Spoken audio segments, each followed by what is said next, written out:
Hey y'all, we're back with another episode 4 on tech witchcraft. Yeah, Krissy Cosmos. Hi girls. Hi. Happy to be High Priestess of Tech Witchcraft. That's such a great name. I should add it. It slaps. Yeah. I came up with Cosmos a long time ago. So my last name is Conant. But then there's just something really dreamy about the alliteration of Krissy Cosmos. And it's like, and then honestly, it does kind of fit in within like the tech AI world. So, yeah. Krissy's been hanging out with ATO Craft since. It's a while now. I was actually trying to remember this. I want to say it was definitely before COVID. Really? 2019? I mean, I think we maybe started talking in 2021, actually. Okay. Maybe that's right. Yeah. It feels like a whole life. It does. It's my first time being in Brooklyn, though. This is fun. We would vibe it. Is it everything you dreamed of and more? Yeah, really, for sure. Like, no disappointment. What a lamb. Everything. No, never. Oh my God, you're a treat. I'm so glad I get to meet you outside of hyperspace. Yeah, honestly, real. I mean, but we're going to talk about it. Is it one and the same? Is it not? I don't know. But we're going to dive into hyperspace anyway. Oh, yeah. Buckle up.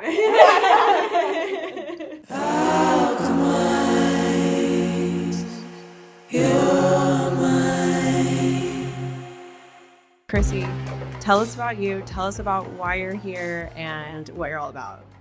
Great question. Thank you. Yeah, I'm happy to be here. Yeah, my name is Krissy Cosmos. I have been doing divination work as well as mediumship work for the last 20 years. I've been in Atlanta for a lot of those years, most of those years, been in and out. I'm also a software engineer, self-grown, taught from scratch, which is really juicy. I didn't go to a professional school for it. I taught myself, did a little boot camp.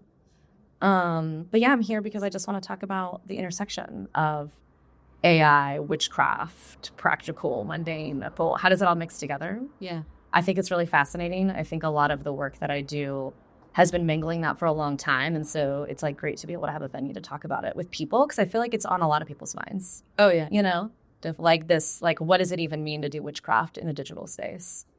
So yeah, I'm, like I said, happy to be here to talk about it. I guess we can jump into my big frame. Do you have air in your top 3? No, I don't. Not at all. Yeah. So tell us a little bit about your top 3. Yeah. So I am a double Leo. So born in a new moon. Do you have a lion tattoo anywhere? I have a little. I do have a Leo. I mean, the most quintessential Leo shit ever. Yeah, I have a little Leo tattoo. That was my first one. I was young. And so yeah, I was born on a new moon, so I'm a double. And then it actually blends into my Mercury. So I actually am a Leo Sun, Leo Moon, and Leo Mercury. And then I'm a rising Virgo, which keeps me grounded to this plane. Thank God for it. I feel like it keeps me very organized in the midst of all of my fun, playful chaos. What a really, really fun placements right there. Yeah. Very strong, Leo. Well, and for sure. And then my sun and my moon are also in the 11th house too, which I think is very fun. In terms of how it manifests with community.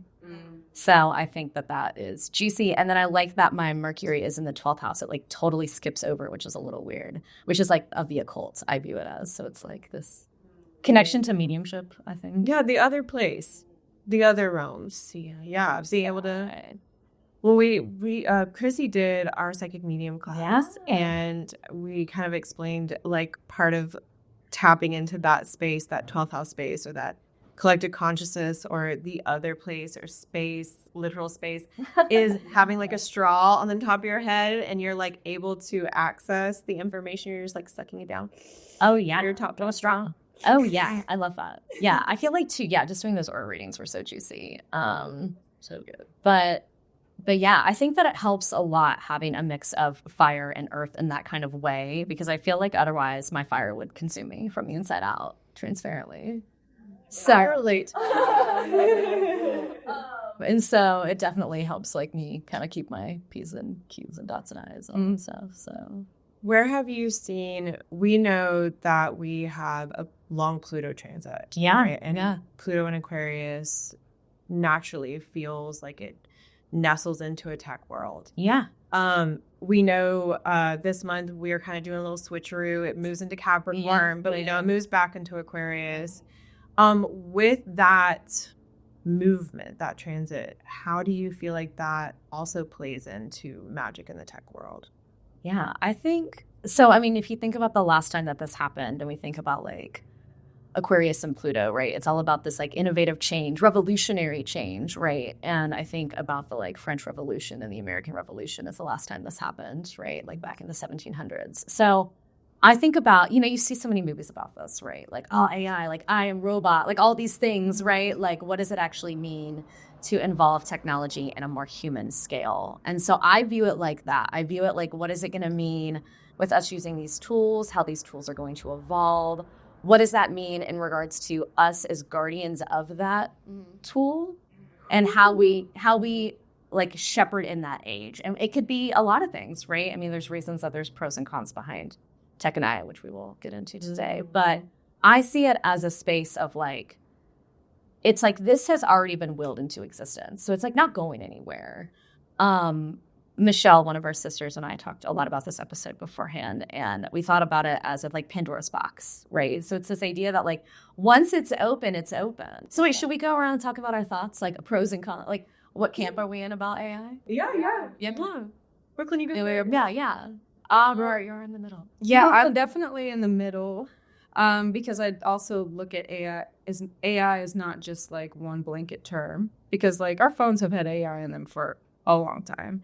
A lot of the software has had it for a long time, but now it's just kind of getting more advanced and also tech bros will tech bro, and they'll like really, And they're Patagonia vests. yeah, they're always gonna like placate and like posture things to be the next huge thing, and or they'll overinflate it for like their shareholders and such. But I see both sides of it. So like in the case of like Midjourney, for example, where it's image curating or generating thing, I understand the concern for, did any of these artists consent to their stuff being trained off of when it can copy it so well? And then their rebuttal is that, well, once it's on the internet, it's fair use or whatever. Fair use, yeah. Yeah. Mm-hmm. And like, while I think just because something's lawful doesn't make it ethical. I think that's something that we see all the time in our I can only speak to America, but our judicial system. So yeah, it's zero. It wouldn't work. Not a fan. And so like I see that side of it, the consent thing. Even like there's a platform called Udio that it's music generating. It is really good. Yeah. It sounds like I can type in Stevie Nicks, a song about plants and cats, and I want it to have a synth, and I want it to da-da-da-da-da. And what it gives back, now they have to, because they're in a lawsuit with major labels right now. Because the labels want to do what they are doing, not because they care about their artists. That's already in the contracts. Right. They'll own your vocal model. So, yeah, and so that, I as an artist, I get concerned about that, like my voice being used. Yeah.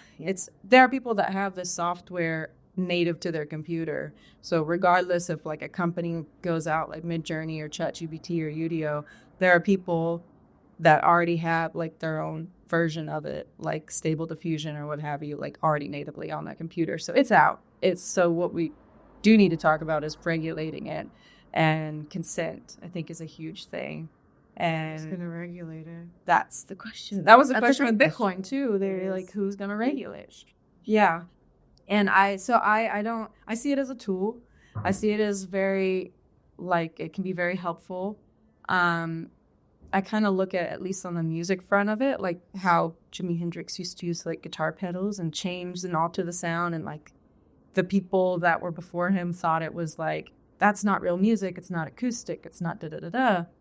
And you're adding technology to it, but then now that's like a staple. It almost like taints the thing, but it's not. But it's not an iteration of it. Yeah. It's like a little seasoning. Yeah. A little, and Tate seasoning.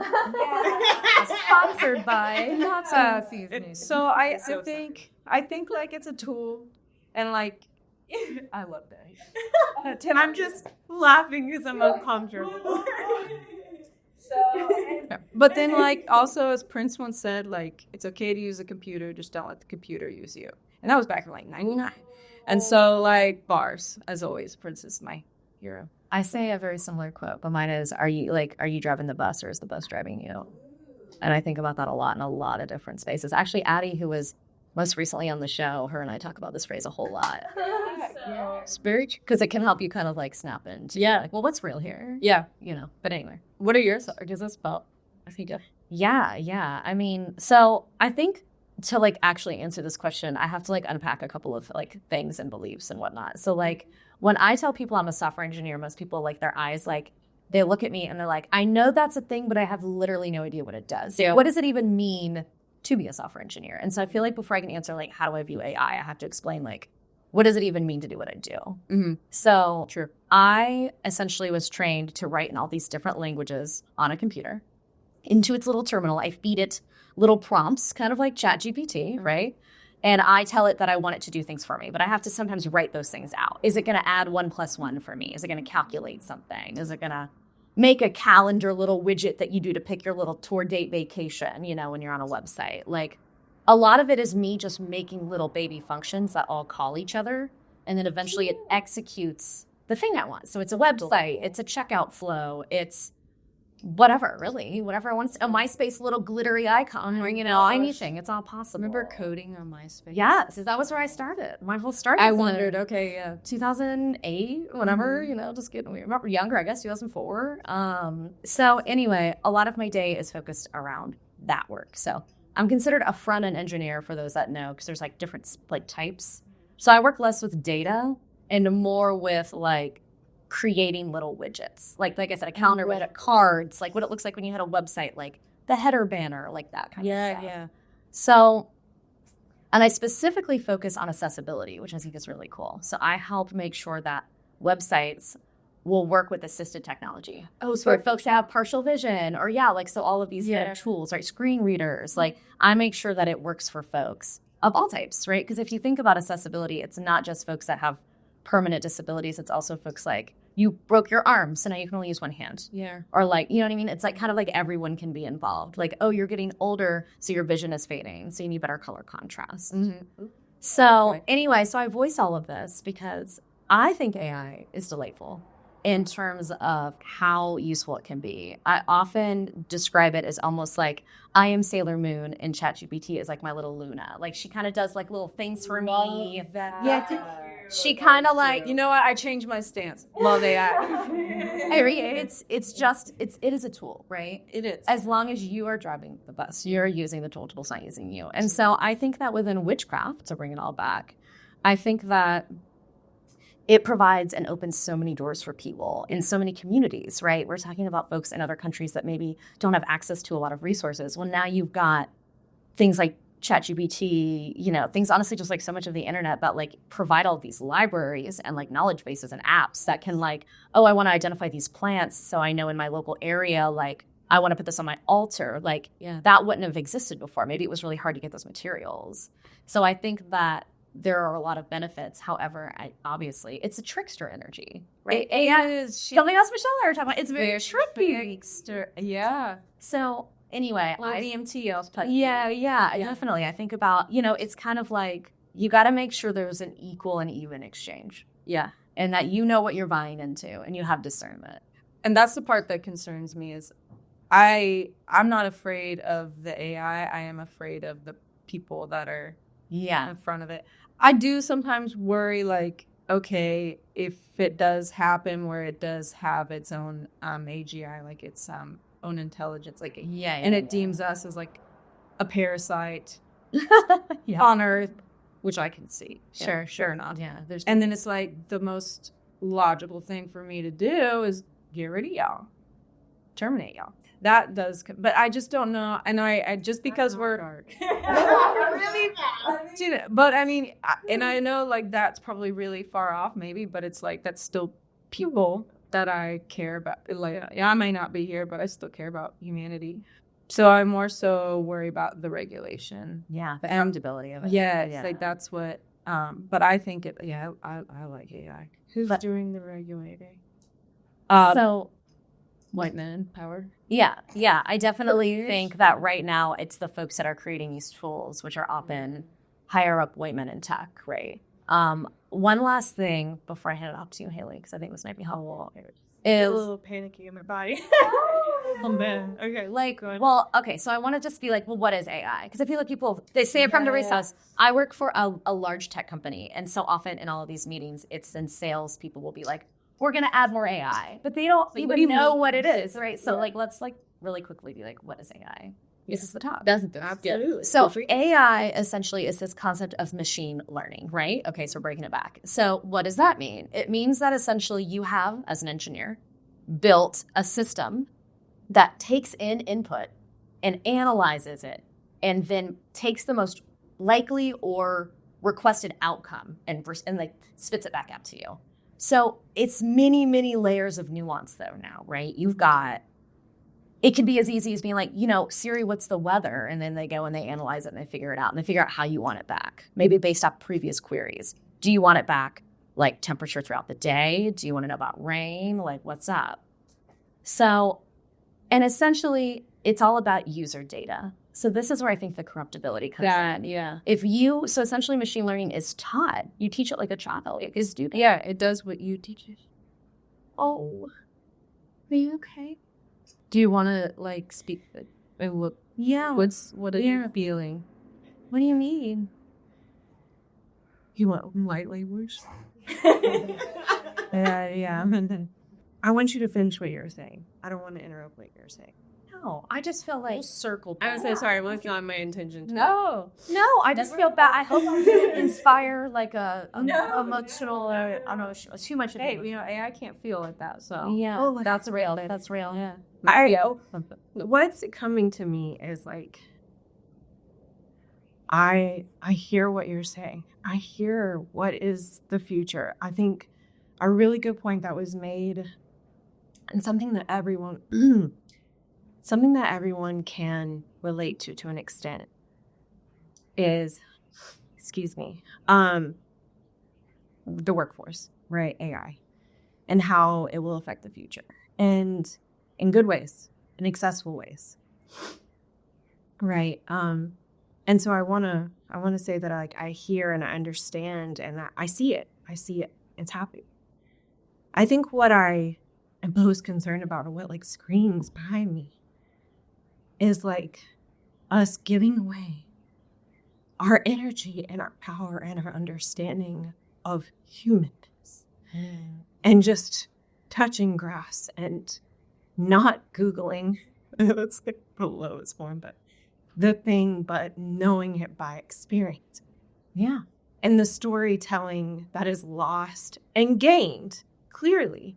Yeah. With ChatGPT and music making and storytelling do that. But I think about how much I feel like we lose our humanness in these spaces of artificial intelligence. That we forget what it feels like to go to the plant, to speak to it, to see what it needs, and giving it what we know intuitively. It needs water, it needs sun, it needs crushed fish guts. It needs these things because we listened to it, not because we Googled it. And that connection, and not just the interweb connection, but or depending on it. We're it's a dependence piece where it's like we're giving away what we know, like our innate power in so many ways. I'm not saying there is a nuance. I'm not saying it's not good. Yeah. I'm not saying, it's not the future, anti. I think it's all about discernment. Yeah. It's all about knowing the line. But it's like, for me as a witch, and that's like so deeply rooted in community and face-to-face work and hands-on dirt work, I feel like I'm losing time and energy and maybe even community to another realm, another world, right? Because the metaverse is the digital space is real. Is real in another world, right? It's another world, and I feel like I'm saying and pagers and fastnesses, but like shout out to pagers. That's one of our hardcore sponsors. I'm sorry, but it's just like the more we like lean, even on, I've talked about in divination, like in our second medium class, like we can even use divination as a crutch. You know, like we are powerful, we are divine. And in what ways are we giving away that power? Yeah. And in what ways are we wielding it? Because it sounds like you're wielding it, right? You're like, I'm wielding this power. It's right? the wand. Yeah. I'm just the wizard. Yes. You got to have the right wand, and it can't be corrupted. Yes. You know, and so I think your feelings are really valid. I think that it is a crutch. It can be a crutch, but it's like I said, it's yet again like you have the power. The power is originating from the soul, from the source of us. No, I love that. No, okay. But is it if those who are regulating it and those who are making it are white rich men? Are you really? As it stands with a lot of these tools, though, it's all about the data set. So, for example, ChatGPT's data set is based off of, it was free for so long. As a result of it, like they wanted people to use it because they wanted real responses from like everybody. Yeah. So like it wasn't just, they trained it on an initial set, but they do try to keep it as like broad. Yeah, because whereas Midjourney, all the photos at first when you type it, it'd be white. Yeah. So like different tools. So like I don't want to be like AI is ChatGPT. I'm just saying as a major tool I use for it. And so I think that the idea is that it's just trying to spit back out information to you. But as a result, it can be an echo chamber too, and that's a problem. It can be like everyone has algorithm is like that. And when talking about losing that face-to-face value to tech, it's like so many people, instead of going to like their elders or people they trust in a spiritual space, they go to TikTok, they go to Instagram, right? And it's just like so much bullshit. It's so scary. And how do you vet it? You can't. It's not regulated, but we don't want it regulated, but we do. It's like, it's messy. It's a wild west of the internet. Yeah. I have a whole thing I would love to talk about at some point in this, which is about digital spiritual hygiene. And how important that is to kind of hope for like alleviate some of these kinds of concerns of being like, how do I make sure that like I'm not getting trapped in the digital space, or that like it's not leading my thoughts in the real waking world. Ooh. Yeah. So I don't know that you can separate that, Krissy.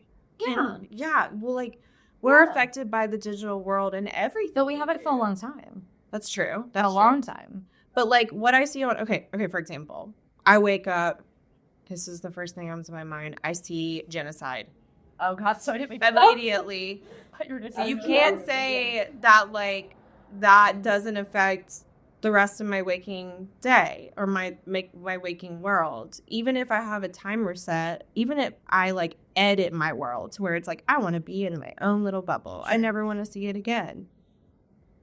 I can't say, like, my argument is, like, can you really separate the two? But can you really separate a download sometimes when you get a download that comes to you and, like, the knowing is there? Like, there's also, I think, you can't always turn that off. That's if you're, and I've used so much coming from it's not coming from regulated white men. It's not coming from the algorithm. It's coming from, I believe, somewhere else.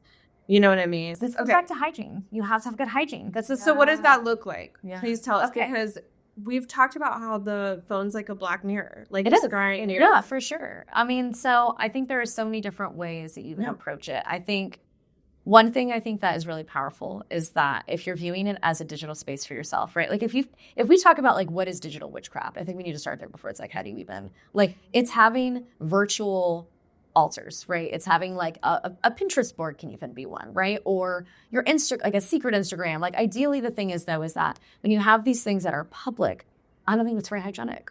I think if you have an altar space, it should be private and it should be closed. And I think that helps with some of that leakage too. Because then it's like you're not allowing any of that to go out, and then you're not having anything else like kind of like creep in, leak in. And so I think doing cord cutting with like digital spaces online is really important. Going through this could be in a muggle sense of just like, hey, like I'm going to go through my Instagram followers, or I'm going to go on Facebook or whatever, and I'm just going to cut things out that no longer serve me. I mean, that's alchemy. That's like that's the same thing as change your reality. Yeah, totally. Sure. And it changes your digital space. Yeah. So I think doing a cord cutting ceremony within the digital space is really key for like hygiene. Yeah. I think one other thing that's really cool that I recently was learning about is that you can have sigils or spell work, and it actually could be on your phone as the backdrop. on your There background. sounds. I'll put something really quiet in the background. Yeah. But it'll be a spell, but then you won't hear it. Yeah. Or like in your logo or in whatever, you can kind of have these little pieces of like protection that are embedded in your online I put it on avatar. our reels. I put it in, but like you don't You don't see it. You And put then, a sticker on your computer? oh, you need Is that that. a link too? thing. No. Oh. Well, yes. I'm like, I was saying,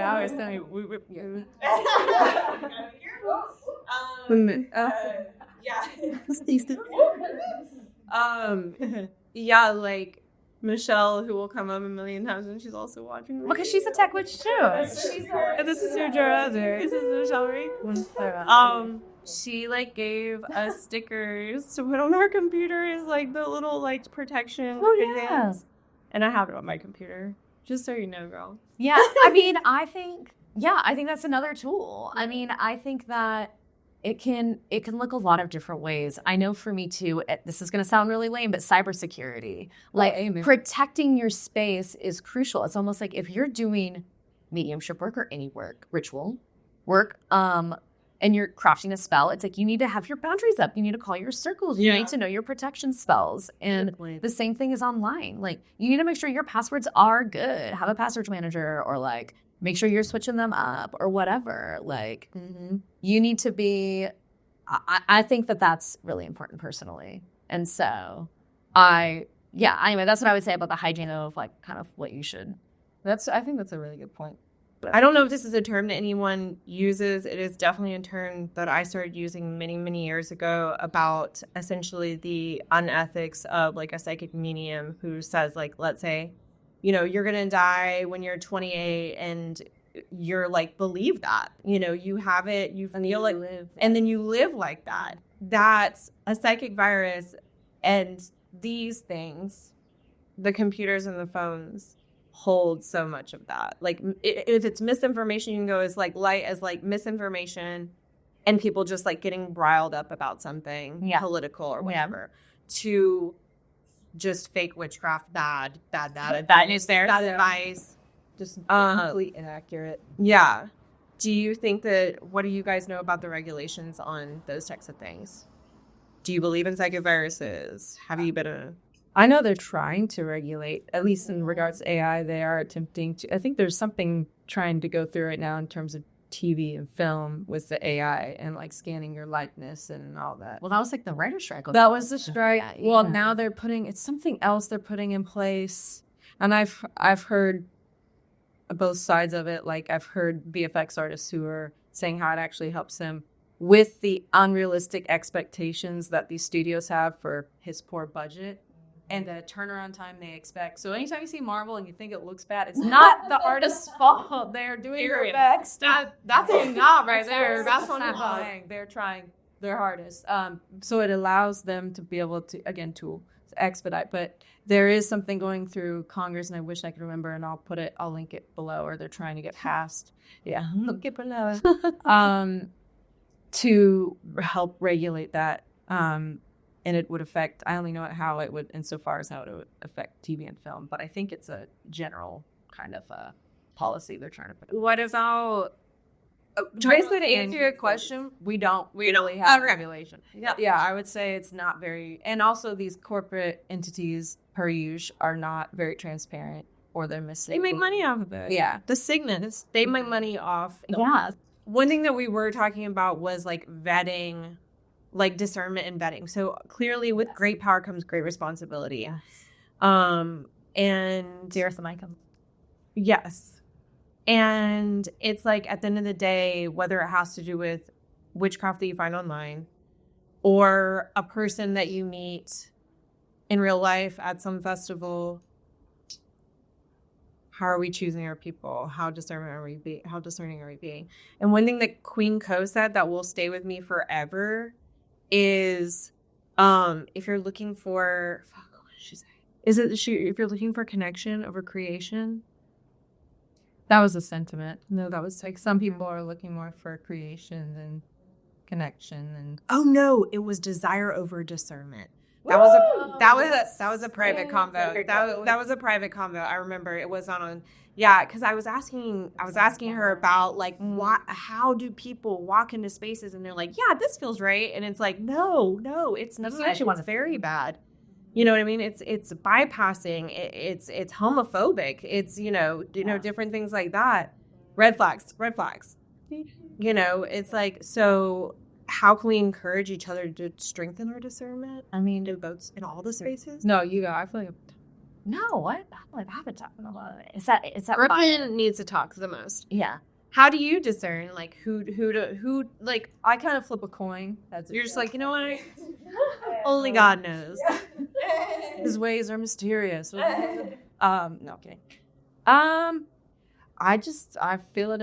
Actually, what I have learned is that when I don't trust my gut over and over and over again, that's when shit hits the fan and doesn't go right. Even though, so I trust my instinct, my gut. Like you were saying, how do you not hear the like? How do you not hear the yelling? Yeah, like stop! No, don't do that. Like don't just like cut the plant. You Yeah. ask the plant first. Yeah.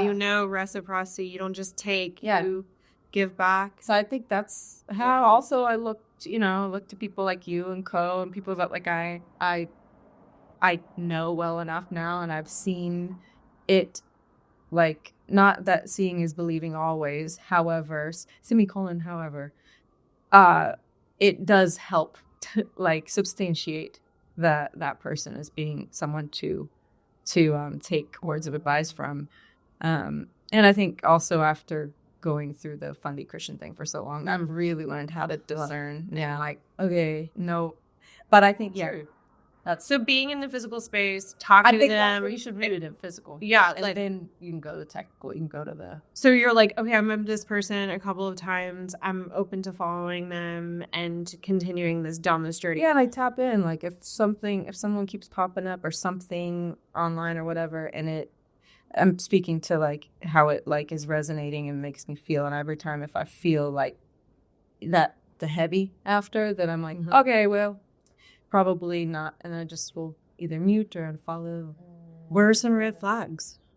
I mean, I think that like the vetting process is important no matter what. I mean, this is like one of the first things I feel like we're taught, right? You're writing a research paper. You have to have your bibliography. It cannot be back in the day, right? No Wikipedia, right? It's got to be like real books, real sources. And so I think that like that translates into now. I mean, if you see someone online and they have a big following and you're like, this content's kind of neat, do your due diligence, like really read the reviews. Don't read the top rated ones. It's like Amazon, like look through the most recent ones, like dig for those 3-star reviews, like look at what's real, and I think it's about like, ideally perfect world. Yeah, you can meet this person, but let's say they have, right now we're in Atlanta, Georgia. Let's say that they're in Australia. Like, yeah, you can't, we're not meeting. Like, we have to meet in a virtual space. And so I think it's about like, even also like, reach out to people in the group as well and like suss it out that way and being like, hey, like I'm looking to join this group. Like, what do you think about this? I mean, people will often do that when you're interviewing for companies. I've often done this, especially in big tech. I will reach out to people at the company I'm looking to interview at and be like, no, but really tell me like, what's the vibe? Is it good or is it bad? Mm-hmm. Yeah. Well, because even like with AI, ChatGPT, it'll blatantly lie a lot. It's a bug. Yeah. Okay. It's right there. It's the wasp. Okay. You should I was thinking that. I was just like, are you hear something behind me? No. You're good. Nothing. Yeah, you're like. What's happening? Yeah, I do think that it can be really hard. And speaking of that, what is real, what is not? We're talking about Amazon. You can buy spiritual books, buy AI on Amazon. Yes, and that's a great point too. Yeah, I was just telling Haley like a few years ago, I had someone reach out from it was like a smaller publisher. It was a Spirit Bound Press. I love them. So don't. And these are like no shade. They're great. They're actually, and they advocate for like, anyway, they're great. But they were like, yeah, but we need a turnaround time to be like this. And so we'd have AI help you write it. So that way, basically they could meet like, and they're just cranking. But that's not the first time I've heard that is the protocol now to. I'm so sure. But I also feel like with AI, like when you were talking about vetting people, in the same way you have to vet ChatGPT to not just blatantly lie to you. Because it will. It does. It makes up things. Like you have to do that with people too. people will blatantly lie too. Yeah. With conviction in their voice. And so Yeah. it's honestly impressive to me sometimes. I'm like, So they do that. So they have a term for that. It's called ChatGPT. It's hallucinations. Love So that. that's the technical term for it, is that it will hallucinate that you like information. So let's say you lead it somewhere. So for me, let's say I'm like, I want to use this tool. What's the command for this tool? Well, maybe that command doesn't exist, but it's like, oh, well, like it's probably like this. And so it will just be like, it's this. And you're like, this isn't real. So you do have to be mindful, like for what it's worth, it is not 100% accurate. Oh, yeah. You have to drive the bus. Yeah, I asked it how to make incense once, and I was like, that's not how you. Yeah. So, but yeah, you could tell it was pulling stuff out. Yeah. It's a little, Yeah. So it's not hallucination. Just for that's the term. Is a hallucination a question of morals? a question of reality. Like Because I just feel like I mean, it's when making people things like up. you're hallucinating, Yeah. it feels like a moral judgment in the AI world. Feels. I mean, a little it is and it existential. isn't. Yeah. Because then it's like, well, what is AI's moral compass then? Then I think that leaves a question of like, well, what then is like I love these a questions. term that's really popular in software engineering is source of truth. Ooh. So like, what is your source of truth? I say this all the time when I am working with new engineers or whatever. It's this idea of like, where is the source of the knowledge? You have to find that, and it will unlock everything else. Like, Yeah, which would bring us back to connection again. Right. Which is a lot of that is going to be tactile and right. or opening a book, actually getting to the, or would there be a different way, I guess, with like the software? Like you wouldn't always have to. So a source of truth, I mean, this goes, I mean, I'm not like crazy technical of that stuff, but like the idea is that you take big problems and you abstract out little pieces of functionality. And so, Like reverse engineering kind of the thing? yeah, this wasp is having a heyday. He's like me when I get stuck and I'm like, I'm kind of nervous. should we open a window? The windows are open. I think it's almost fine and it's trying. It's just Cool. It'll get there. It's the window. This has happened many times. So, I wanted to just say one thing about Yeah. connection, because when you said connection, I was thinking about Queen Co. and that don't push your need and want for connection, your desire for connection over your discernment. Like Yeah. go into a space, right? And it's like you want connection, but your desire for it overrides your discernment of this is not a good space. divination too. Sorry. Yeah. no, Like when you like. And that's any space, digital or not. Yeah, you know what I mean. What were you gonna say? No, I was going to say, no, you're free. No, that one. I was going to talk about like, let's like bring it back to like 1990s chat rooms for a second, right? Yay! Like I definitely was fooling around in some AOL chat rooms that I have no right to be in. I was probably talking to men I was 3 times my age, not knowing that kind of thing. And that, you know, and then that's like the whole discernment. You don't have discernment, you're a child. And so I bring all this up because I feel like it's the same. You got to know like what the intentions of other people are within the space. Are they there to try to beg money from you? Are they there to try to take advantage of you? Are they fellow truth seekers and they just want to share that knowledge? I mean, I think that's like the ideal, right? You have a virtual space that everyone's coming into that they're like, oh, well, it's like community building. I have this little bit. I have the wood and you have the nails and you have the hammer. And like, let's all learn how to build this new thing together and then teach other people and spread the good vibes, right? The goodness. So, I mean, and in person, you know, we talk about this. It can be different because I think, too, this comes back to like, okay, during COVID, right? A lot of these corporate companies, they had to be virtual, right? So you're only seeing your coworkers if you work in a corporate space or whatnot in a virtual setting. But like, you know, back in the day, it used to be water cooler talk. It used to be like, hey, what's up? Like, how are you? And I will say some of that is lost in a digital realm. Yeah. And I think that like, that doesn't mean it always happens. But I do think that there is less room for those kinds of play. And it's more about the business. Like, what are we here to learn? You know, sometimes you have direct messaging that can be way more casual, but in a group setting, it's definitely like, what's the intent here? Yeah. What are we doing? It's not like the casual kikis. It sounds a little bit less like human and community and focusing on the corporation or whatever. Yeah, it's on the need, it's on the action. But yeah, like what I was saying though is like, for example, when we're in ATL craft spaces, I think that it's so much kiking. And so I think that there is a flavor of that is lost in translation with the digital AI space. Oh, for sure. Oh yeah, I mean physical touch, Yeah. and touching the dirt and touching, whatever you're working with, things, rolling around the things, being under the moon. I mean, like honestly, there's no. Like even with like music, there's a lot of artists I love, but especially the really good ones, they bring like a whole other experience when you go watch them live. It feels like That spell worker there. For sure. Yeah, that's like so much control. Just watching someone have like, hundreds of thousands of people at like their sound, their spell work. It's just recite it back. Oh, it's so. I mean, it is spell work. It is, and it changes everybody. Sing it up, like shove it. Thanks. It's good. It is. So yeah, I think that is no. Thank you to Stevie Nicks. No, please. Techno-pagans and manifestation. Yeah, This topic I'm excited to talk about it. Yeah. What is that? What is it? So I did some research on it because, like, when I think about myself, I mean, it's funny because when I was first invited by Haley to do this talk, I was like, "Am I a tech witch?" And I was like, "Yeah, I definitely am a tech witch, right?" I mean, I definitely view the work I do online as like a manifest. I have an intention that I set. I have the tools that I need for it, and then I manifest it. And that is spell work. Yeah. And so, but I think a techno-pagans is this idea of like going further than that. It's like you're holding coven or ritual space virtually, like you are all meeting up in a virtual realm to do the work together, right? You are like only communing you're doing divination like through the black mirror of the computer, right? You're using the tools that like our technology to get you there versus like a crystal ball, right, or whatnot. So I think it's like super neat to think about that concept and how that is like ever evolving.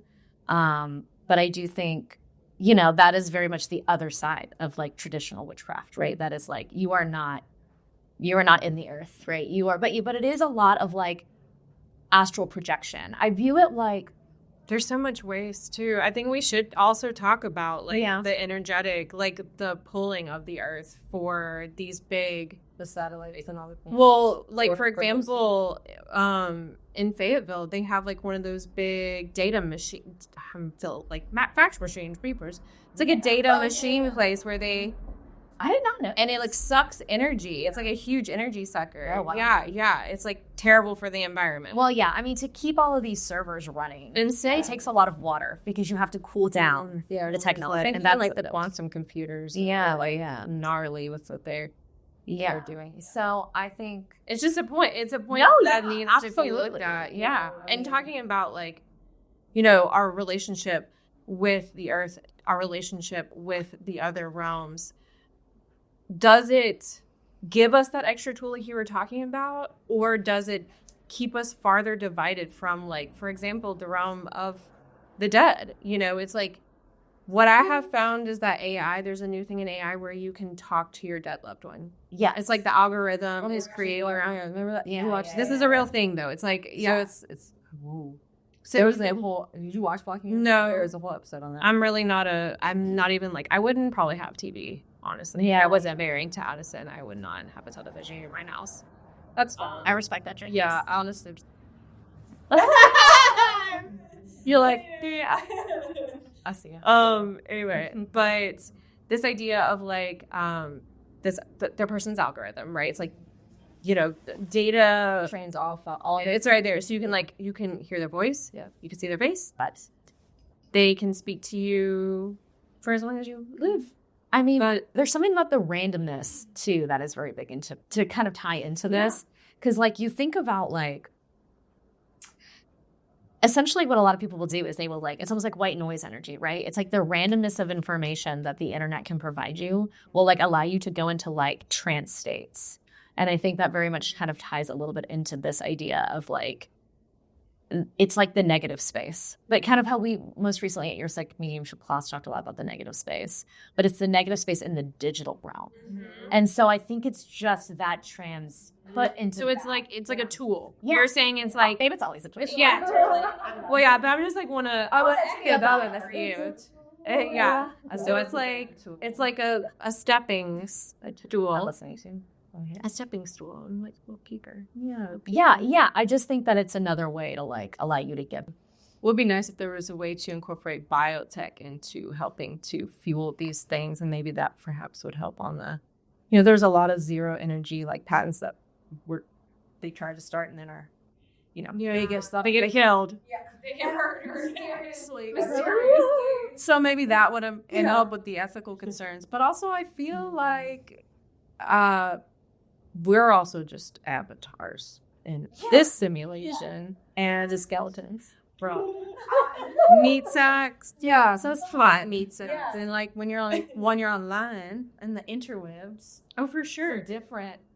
It's knowing Brooklyn or real life are is not the same, right? That's the purpose. You know what I mean? And honestly, I don't know because I'm not like one of you outside myself, but outside of me. But I can imagine only online and meeting me in real life. It's not the same either.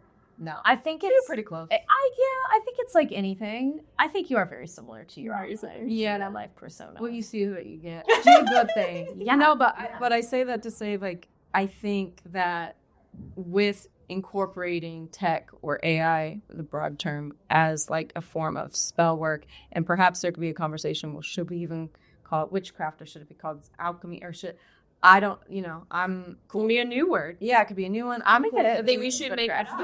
Because you're transmuting patent. It is the vessel, and you are taking the energy and you are transmuting it. Yeah, in a different simulation. Than this one. So you're going between worlds. But you are still the portal jumping. You're still the other. Yeah, portal jumping. Yeah, that's great. Yeah, great chance. So you talked about having tools to like protect yourself. Yeah. I mean, well, like I said, a lot of it I think is like within your. So I think about it more within the digital space itself, because I think you're trying to protect from a digital entity, so to speak, right? And so, like I said, that comes back to cybersecurity, having things like really locked down and protected. Which I think having really good boundaries with tech. I can help it. Thank you. Do really good. Having really good boundaries with time. I mean, there's like so many apps that will kick you out of things so that you don't get lost in the digital space. I mean, there is a sort of hypnosis that happens that it's like the scroll of death. I mean, it's real. It does suck out. This goes back to the trickster energy we were talking about. Like, it will take and take and take from you. Yeah. AI and tech will take and take and take and take. Yes. You have to be the one to stop. If you let it. Yeah. You have to be the one to like kind of have your barriers ground into the physical body. Like when in midsummer I was doing the good mushrooms, but then I was almost about to go down the trickster and then I went outside to the trees and grabbed it. So it's like maybe similar to that. Yeah. What's so funny is in the psychic on AM class, I was like, okay, now that we're done, go out to the trees and lay down. That's literally what I was doing. For 8 hours. I was tuckered out. Yeah, I say that to say like it's just like how you would have to do in the old school way. Yeah, the trad wife. Yeah, the trad wife witch. The trad witch.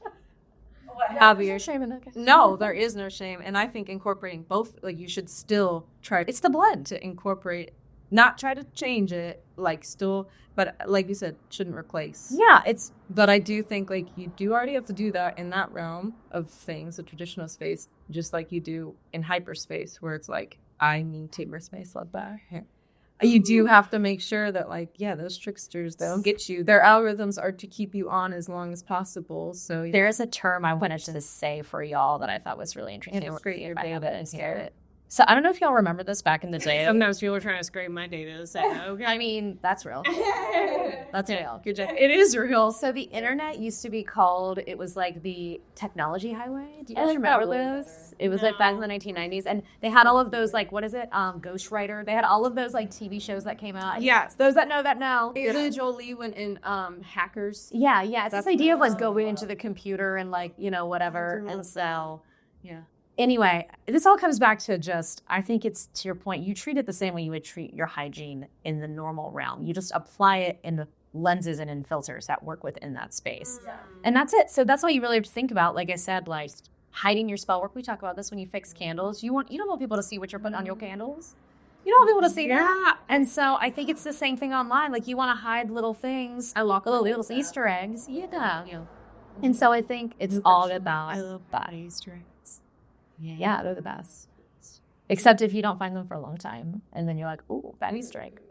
We always we just make real eggs. We dye them even in Verasta. And then when they're bad or whatever, we take them out into the woods and we throw them against trees with all of our anger, me and the little ones. And it's such great stuff. I love it so much. It's good for that heavy play. Yeah. And then also the animals love it.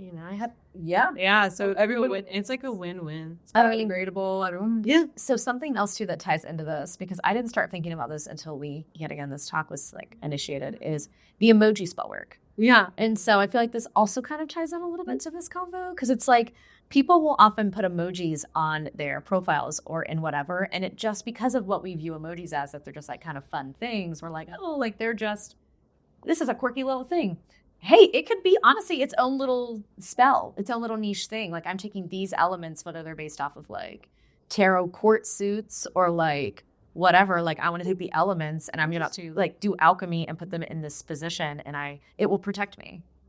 I don't know a lot about it because I don't personally practice in emoji witchcraft or emoji spellcraft, but I think that is the intention behind it, and I thought that was kind of neat. Okay, what are your top 5 emojis that are not faces? So, okay, fire. That's one. Alien.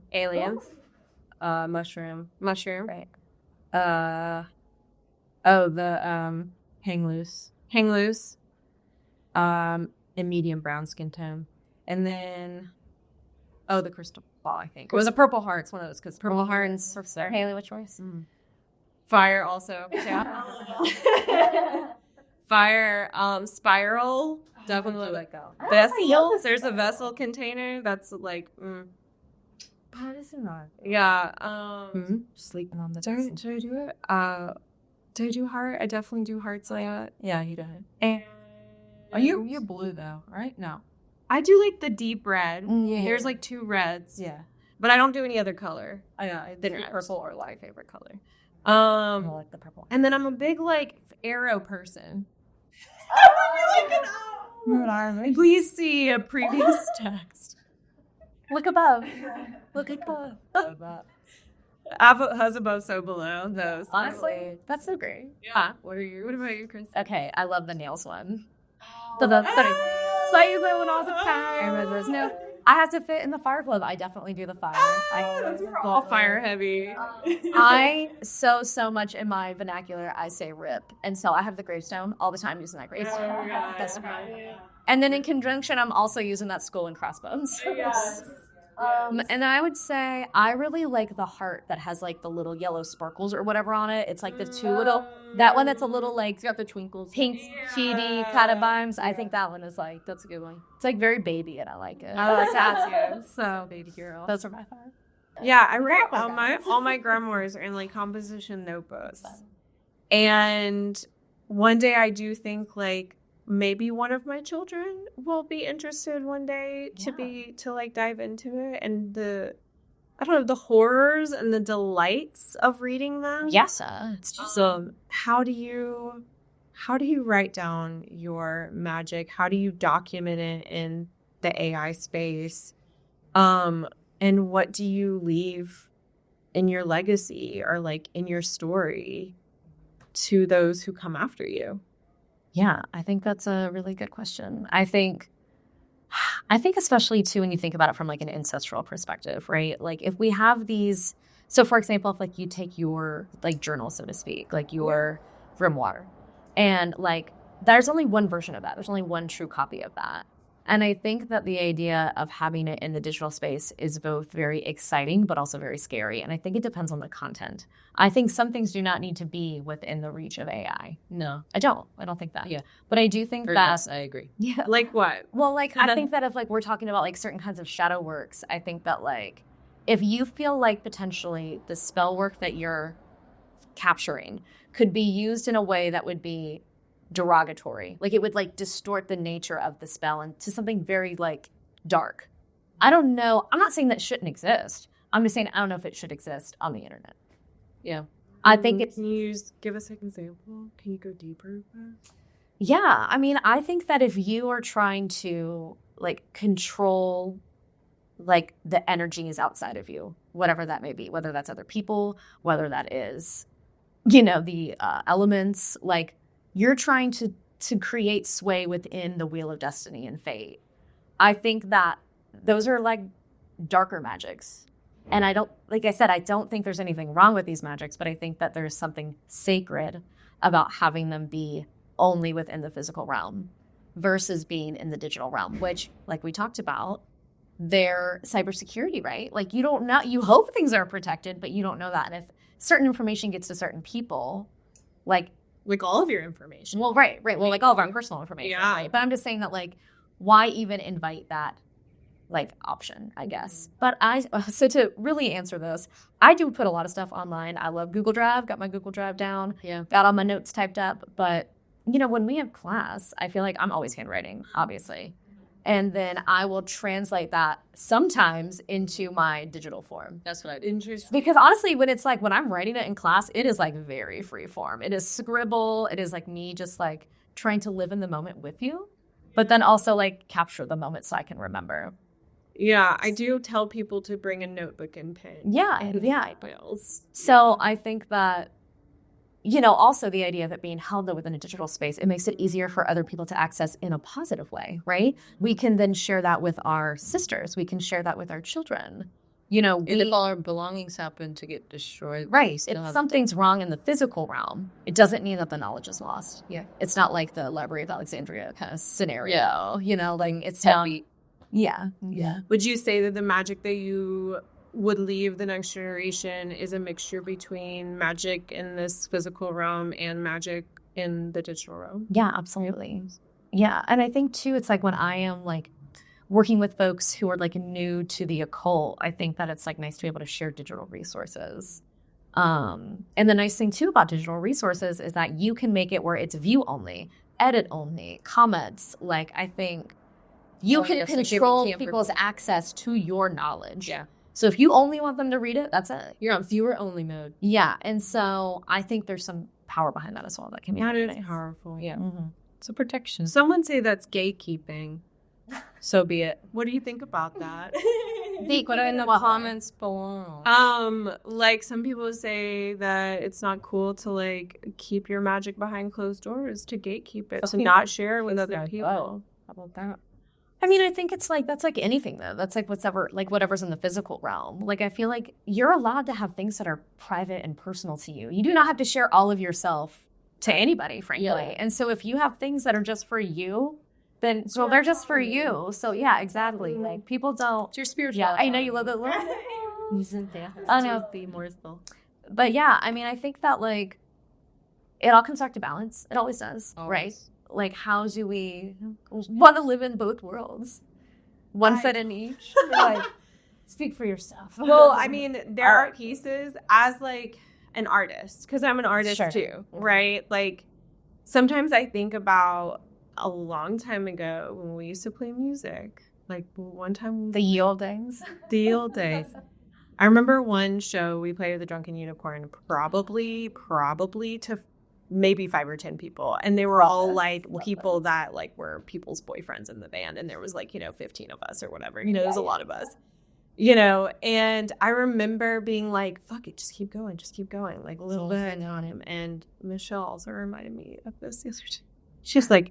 She said, Haley, Rome wasn't built in a day, and you're trying to build Rome. And I was like, okay, yeah, a little bit at a time. You know, and then we ended up playing for thousands of people, you know, but it took time to like, and work and consistency and dedication. I just know that I want my work, consistency, and dedication as much in this realm where I can rooted to touch you, love on you, and talk to you.